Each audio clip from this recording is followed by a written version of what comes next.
Good morning, everybody.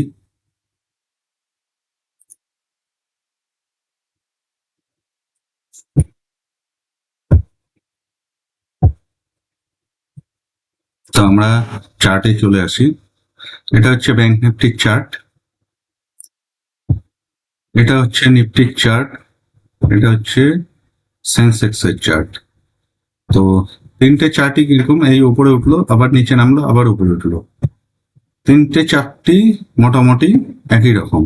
তাহলে একটা চার্টে বলে দিলেই হবে। এই যে আমরা ব্যাংক নিফটির চার্ট দেখছি, এটা কি হলো, এই আপ মুভ দিল, এই উপরে গেল, একটু রিট্রেস করলো, দিয়ে আবার আপ মুভ দিল। যেহেতু চার্ট আমাদেরকে আপ ডিরেকশন দেখাচ্ছে, সেহেতু আমাদেরকে এখানে বাই করতে হবে। যেটা ট্রেন্ড, সেই ট্রেন্ডই আমাদের ফলো করতে হবে। কিন্তু মানে বুলিশ মার্কেট এটা, তো বুলিশ মার্কেটে বাই করতে হবে, এটা কমন। কিন্তু আমরা কি সেল করলে প্রফিট? হ্যাঁ, সেল করলেও প্রফিট হবে। যেমন সেল কখন করা যায়? যখন এই যে এরকম শার্প মুভমেন্ট দিয়েছে, কোনো একটা রেজিস্ট্যান্স ডাইরেক্ট ব্রেক করেছে, সেক্ষেত্রে এই যে এই রিট্রেসমেন্ট মুভ ক্যাপচার করা যায় বুলিশ মার্কেটে। ঠিক আছে, যেমন ডাইরেক্ট 57,000 ব্রেক করেছে, বা ডাইরেক্ট কোনো রাউন্ড নাম্বার বা মেজর রেজিস্ট্যান্সের কাছাকাছি যদি এরকম ডাইরেক্ট চলে যায়, সেক্ষেত্রে সেল করা যায়, সেক্ষেত্রে একটা রিট্রেসমেন্ট মুভ ক্যাপচার করা যায় সেলিং এ বুলিশ মার্কেটে। আরেকটা বুলিশ মার্কেটে সেল করা যায় যখন হচ্ছে বড় গ্যাপ ডাউন ওপেনিং হলো, যে যে উপরের বায়ার থাকে, বড় গ্যাপ ডাউন ওপেনিং এ এই বায়াররা ট্র্যাপ হয়ে যায়, সেক্ষেত্রে তখন সেল করা যায় বুলিশ মার্কেটে। আদারওয়াইজ বুলিশ মার্কেটে সবসময় ট্রেন্ড যেদিকে যাচ্ছে, যেমন উপরে যাচ্ছে, তো সেই ট্রেন্ডের সঙ্গে গেলেই আমাদের লাভ হয়। সেক্ষেত্রে বাই ছাড়া অন্য অপশন এখানে করাটা ভুল, কারণ অন্য অপশন করলে সেখানে বাজার আমাদেরকে হয়তো ট্র্যাপ করে দিতে পারে। আর এটা একটা চার্টই, মানে তিনটে চার্ট যেহেতু একরকম, একটা চার্টেই বলে দেওয়া হলো। আর প্রি ওপেনিং এ বাজার নিফটি হচ্ছে 27 পয়েন্ট আপ, সেন্সেক্স হচ্ছে 18 পয়েন্ট আপ, ব্যাংক নিফটি হচ্ছে 28 পয়েন্ট আপ। তা এখন বাজার ওপেন হোক, ওপেন হলে পরে ক্যান্ডেল দেখে, চার্ট দেখে পজিশন নেওয়া হবে। এখানে যেমন একটা ইন্ডেক্স গ্রিন ক্যান্ডেল, বড় গ্রিন ক্যান্ডেল দিয়ে উপরে যাওয়ার চেষ্টা করছে, আরেকটা ইন্ডেক্স ক্লোজিং প্রাইসকে ক্রস করতে পারছে না, তাহলে এখানে কনফিউশন সৃষ্টি করছে। তো সেক্ষেত্রে এটা অপেক্ষা করে নেওয়াই সব থেকে ভালো, কারণ এটা কোন দিকে যাবে কোনো, মানে সেক্ষেত্রে হয়তো আমি পজিশন বানাতে পারি বাই পজিশন, কিন্তু অনেক ক্ষেত্রে এটা হয়তো আরো নেমে গেল, সেক্ষেত্রে আমার স্টপ লস খেয়ে নেওয়ার চান্স থাকে। সেই চান্সটা আমরা কেন করবো? সেই জন্য একটু অপেক্ষা করি। এখানে যেমন মনে হচ্ছে একটা পজিশন বানালে বানা যায়।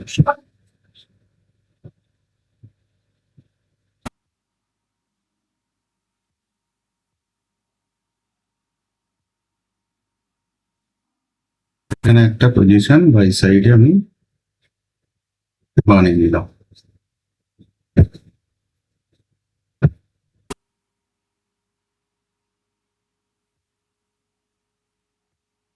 নিফটিতেও একটা বাই সাইডে পজিশন বানিয়ে নিলাম, এখন দেখা যাক কি হয়, দেখা যাক কি হয়। আমরা প্রফিটে আসতে পারিনি, মোটামুটি একটা লস টু প্রফিট পজিশন, মোটামুটি কিছুটা লসে, দেখা যাক কি হয়। এখানে বাজার লসেই আছে, কিন্তু এই যে বারবার এই ক্লোজিং প্রাইসের রেজিস্ট্যান্স দিচ্ছে, তার মানে কি হবে? এখান থেকে বাজার নিচে যাবে না, হয়তো একটু ক্লোজিং প্রাইসকে ব্রেক করার একটা চান্স আছে। তো সেই জন্য অপেক্ষা করছি, দেখা যাক কি হয়। আমরা এখানে লস লিমিটের বাইরে যাওয়ার চেষ্টা করছে, তো দেখি কি হয়।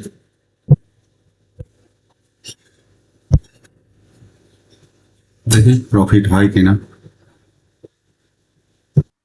লস অনেকটা কমেছে এই ক্লোজিং প্রাইসের কাছাকাছি, এখানে মোটামুটি 8,000 টাকা লস, সেখান থেকে রিকভারি হয়েছে।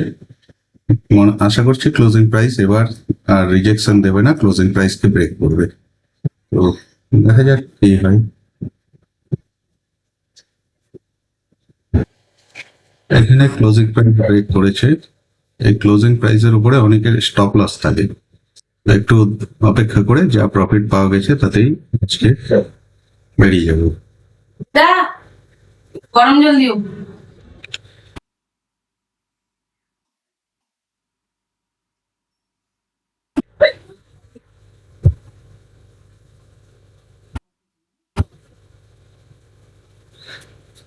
গরম জল দিও।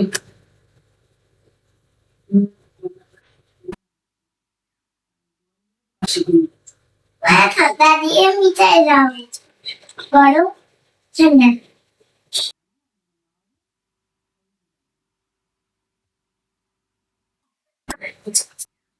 এখানে আমরা যেটুকু প্রফিট পেয়েছি তাতেই বেরিয়ে যাচ্ছি, কারণ আবার ক্লোজিং প্রাইসের উপরে গেছে, এখানে আবার অনেক বায়ার একসাথে চলে আসবে, আর তারপরে এত বড় মুভ দিয়েছে, একটু তো রিট্রেস করার কথা।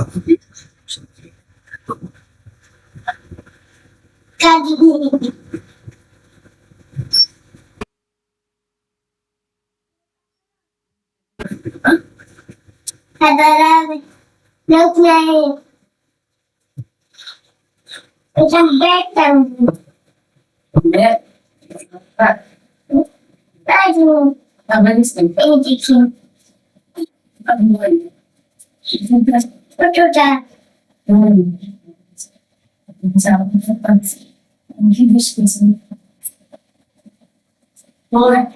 হ্যাঁ হ্যাঁ, দাঁড়াও, ঠাকুর ঘরের সামনে থামো, থামো, যেখানে সেখানে রাখিও না। চার্জারে থাক, আর নতুন জানাগুলো ঠাকুর ঘরের সামনে রাখ। এই চার্জারটা নে।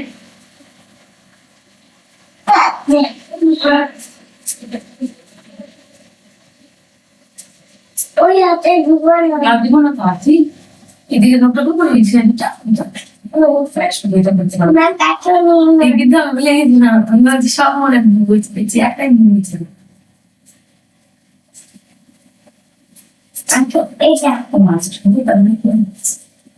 ওটা দিয়েছে বা তো এখানে আমরা এক্সিট করে যাচ্ছি।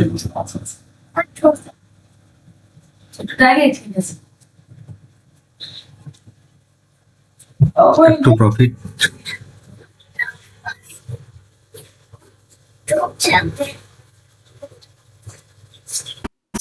এখানে আমরা যেটুকু পেয়েছি তাতে এক্সিট করে যাচ্ছি, যা পেয়েছি বেরিয়ে যাচ্ছি, কারণ লস থেকে প্রফিট। কারণ এখান থেকে এই মুভ করেছে, হয়তো আর একটু যেতে পারে, কিন্তু তার জন্য অপেক্ষা করতে গেলাম, হয়তো রিট্রেস করে আবার হয়তো লস দেখালো। আজকের জন্য এইটুকুই, ধন্যবাদ।